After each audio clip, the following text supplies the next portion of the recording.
اپنے لیے دعا کیا کریں۔ اے اللہ، ہمیں ان ذہنی اذیتوں سے نکال دے جو ہمیں پریشان رکھتی ہیں۔ ہمارے حال پر رحم کر، ان معاملات میں آسانی کر جس کے لیے ہم تیری ذات سے دعا گو ہیں۔ تمہاری تقدیروں کی محراب پر سب سے اوپر دعا لکھا ہے، طلب کرو عطا کیا جائے گا، یقین رکھ کر مانگو۔ دور کیوں بھاگتے ہو؟ دنیا امتحان گاہ ہے، یہاں سب کو آزمائش سے گزرنا ہوگا۔ آزمائشیں بھیس بدل بدل کر آئیں گی تو کیا کرو گے؟ ناکام ہونا پسند کرو گے؟ پاس ہونے کے لیے کوشش بھی نہیں کرو گے؟ کبھی تمہارا ایمان احد پہاڑ کی طرح مضبوط اور کبھی مکڑی کی جال کی طرح کمزور ہو جاتا ہے۔ تھکنا نہیں، بس کوشش کرتے رہنا ہے۔ ہر روز نماز پڑھنی ہے، چاہے دل کرے یا نہ کرے۔ تلاوت کرنی ہے، چاہے دل راضی ہو یا نہ ہو۔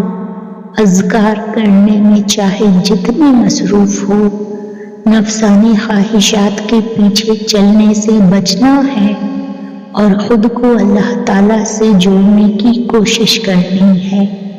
اگر اللہ نے وہ چیز آپ کے مقدر میں لکھ دی ہے تو وہ بالکل اسی لمحے آئے گی جب آپ کا دل اسے سنبھالنے کے لیے تیار ہوگا۔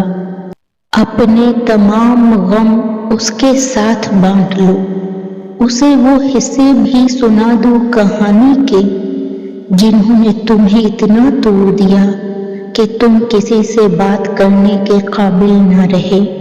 اپنے تمام درد اور تکلیف لے جاؤ اس کے در پر، اپنے سسکتے دل کو اس کے حضور لے جاؤ، کیونکہ وہی علاج جانتا ہے۔ اپنی ساری تھکن اس تک لے جاؤ جو تم سے کبھی نہیں تھکتا۔ اگر گر گئے ہو تو اٹھ جاؤ، اگر پھر سے گناہ کر بیٹھے ہو تو دوبارہ معافی مانگ لو، اگر پھر سے خطا ہو گئی ہے تو دوبارہ اس کے در پر جاؤ۔ تم ایک بار ہاتھ اس کی طرف بڑھاؤ گے تو وہ تمہیں اپنی جانب کھینچ لے گا۔ یوں رونے سے کچھ حاصل نہیں ہوگا، گر کر اٹھنا سیکھو۔ تم خود کو خود ہی تکلیف میں مبتلا رکھتے ہو، ورنہ وہ تو بڑا مہربان ہے۔ وہ تمہارے حالات سے ناواقف نہیں ہے، وہ جانتا ہے کہ کون سا دکھ تم نے آنسوؤں میں بہا دیا اور کون سے دکھ کو تم نے خود میں ضبط کر لیا۔ اس نے دیکھا ہے تمہارے دل کا ہزاروں ٹکڑوں میں ٹوٹ کر بکھر جانا، وہ بھولا نہیں ہے تمہارے تکلیف کے ساتھ کیے گئے سجدوں کو۔ تم بس یقین رکھو، صبر کا صلہ لکھا جا چکا ہے تمہارے نام، اور تم جلد ہی جان جاؤ گے کہ مخلص دل اختتام میں ہمیشہ جیت جاتا ہے اور تقدیریں اللہ کے ایک اشارے پر بدل جایا کرتی ہیں۔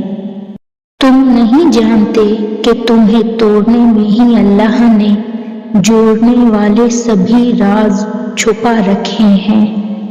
تم نہیں جانتے کہ اس دیر کے بعد تمہاری ہر اس دعا کی قبولیت ہے جو تم مانگا کرتے تھے۔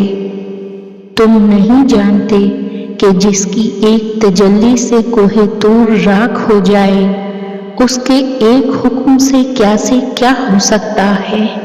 قرآن گواہ ہے کہ وہ سمندر تھا جس نے ڈبویا نہیں، وہ آگ تھی جس نے جلایا نہیں، وہ مچھلی تھی جو ہضم نہ کر سکی۔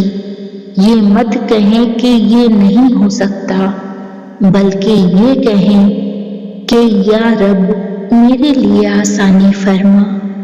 اے اللہ، اے میرے پروردگار، میں تجھ سے ہر اس چیز اور غم کا اچھا صلہ مانگتی ہوں جس نے مجھے توڑ دیا اور میرے دل کو غمگین کیا۔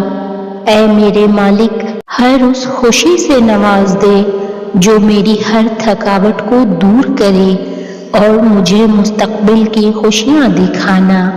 آمین۔